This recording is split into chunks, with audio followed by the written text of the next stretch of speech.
मुंबईचा महापौर कोण आणि कोणाचा या प्रश्नाभोवती महाराष्ट्राचं राजकारण सध्या फिरू लागलंय। त्याचं कारण मुंबईकरांनी कोणत्याही एका पक्षाला स्पष्ट बहुमत दिलं नाही।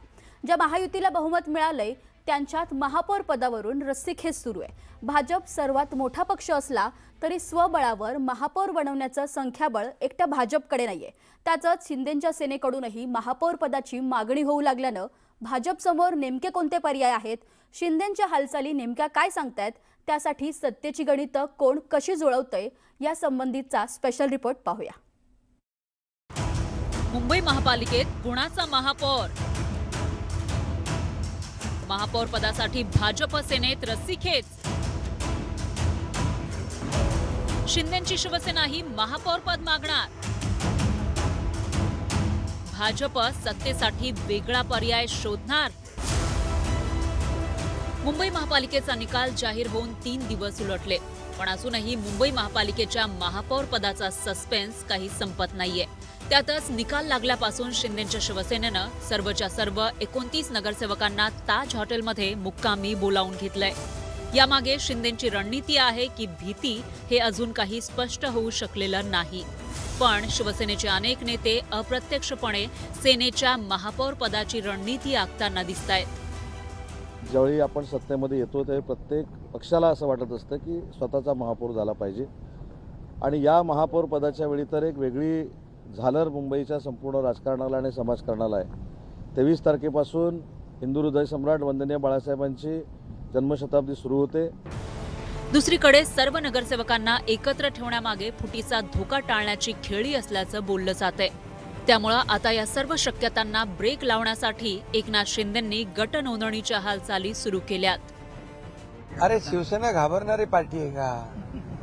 शिवसेनेला लोक घाबरतात। आणि तुम्हाला सांगतो, आम्ही नवीन निवडून आलेत नगरसेवक, नवीन एकत्र बाबा चला ओळखी पाळखी बोलणं चालणं, एक दुसऱ्याचं विचाराचं देवाणघेवाण, बाबा काम कसं करायचं त्या बाबतीमध्ये मार्गदर्शन होत आहे। बाबा कसे प्रस्ताव बनवणे, कसं आपलं निधीचं प्रोव्हिजन करणे, या सगळ्या गोष्टी आहेत। आणि एकत्र सगळ्या ठेवल्याने काय त्याच्यामध्ये असं काही नाही। मला यांना भेटायचं होतं येऊन।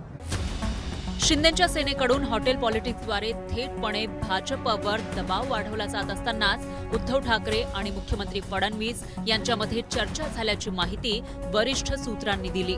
भाजप सत्ता स्थापन करत असल्यास ठाकरे गट भाजपच्या पाठीशी राहणार असल्याची माहितीही वरिष्ठ सूत्रांकडून मिळतेय। महापौर निवडणुकीच्या वेळी ठाकरेंच्या शिवसेनेचे नगरसेवक अनुपस्थित राहणार असल्याची माहिती वरिष्ठ सूत्रांनी दिली आहे। असं झालं तर सभागृहाची संख्या 162 होईल आणि बहुमताचा आकडाही 82 होईल। यानुसार भाजप शिवसेनेच्या मदतीशिवाय स्वबळात स्वतःचा महापौर बसवू शकेल। फडणवीस आणि ठाकरेंच्या चर्चेच्या बातम्यांनी राजकीय उलथापालथची शक्यता वर्तवली जात असतानाच भाजपच्या मुंबई अध्यक्षांनी ज्यांना विकासाच्या प्रवाहात सहभागी व्हायचंय त्या सगळ्यांचं आम्ही स्वागत करतो असं म्हणत कुठलीच शक्यता फेटाळली नाही।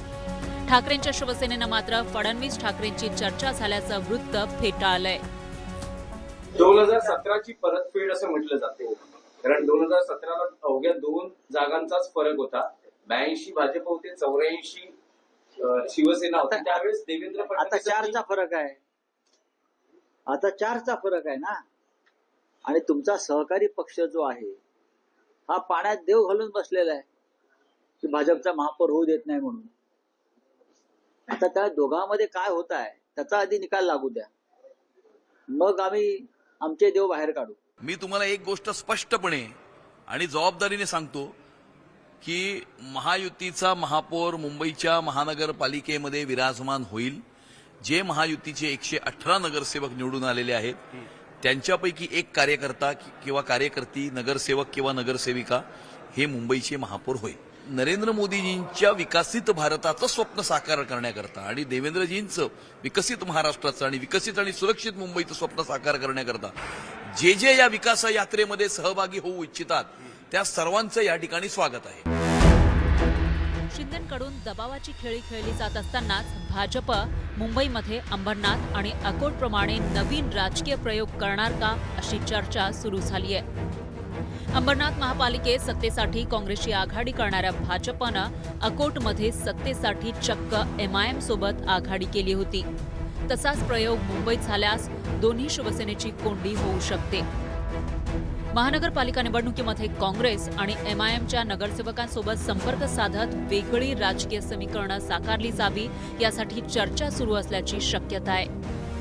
निवडून आलेला संपूर्ण गट संपर्कात असल्यास, सत्तेत सहभागी झाल्यास मूळ पक्षाला निलंबनाशिवाय दुसरी कोणतीही कारवाई करता येत नाही. पक्षांतर बंदी कायदा लागू होत नाही. काँग्रेस आणि MIM भाजपसोबत जुळून घेणं ही अभद्र युती जरी समोर दिसत असली तरी यातून भाजपला ठाकरेंची आणि शिंदेंची ताकद कमी करण्यासाठी मदत होईल अशी शक्यता असल्याची राजकीय वर्तुळात चर्चा आहे.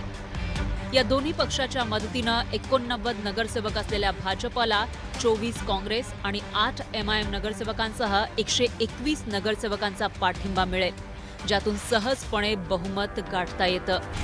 यातील दुसरी शक्यता ही MIM ऐवजी शरद पवारांच्या राष्ट्रवादी काँग्रेसला सोबत घेण्याची आहे. भाजपचे 89, काँग्रेसचे 24 आणि पवारांच्या राष्ट्रवादीचा 1 नगरसेवकही संपर्कात आल्यावर भाजपला 114 संख्याबळ गाठणं सोपं होईल. हे सगळे पर्याय असले तरी यातील कोणता पर्याय भाजप निवडतं हे अद्याप अस्पष्ट आहे. पण असं असलं तरी भाजपचे नेते सध्या तरी कुठलीच शक्यता नाकारताना दिसत नाहीत. प्रवीण दरेकर यांनी मुंबईच्या विकासासाठी आम्ही सर्वांचा पाठिंबा घेण्यासाठी तयार असल्याचं म्हणत सगळेच दरवाजे खुले ठेवले. मुंबईच्या विकासासाठी जे जे समर्थन देतील, कारण शेवटी मुंबई विकसित झाली पाहिजे हा माननीय देवाभाऊंचा ध्यास आहे. भारतीय जनता पार्टीने महायुतीचं स्वप्न आहे आणि त्या विकास यात्रेत येथील त्यांना नाकारायचं कारण नाही. काय खानदानी दुश्मनी कोणाची थोडी आहे. राजकारण हा अनिश्चिततेचा खेळ बनलाय. मागील 6 वर्षात महाराष्ट्राच्या राजकारणात जे जे घडलंय त्यावरून कोण कुणासोबत जाईल याचा अंदाज लावताच येऊ शकत नाही. त्यामुळं आता मुंबईच्या महापौर पदासाठी भाजप शिवसेना एकत्र येतात की स्वतःचा महापौर बनवण्यासाठी वेगवेगळे पर्याय शोधतात हे पाहणं महत्त्वाचं ठरणार आहे. शरद जाधव, न्यूज 18 मराठी, मुंबई.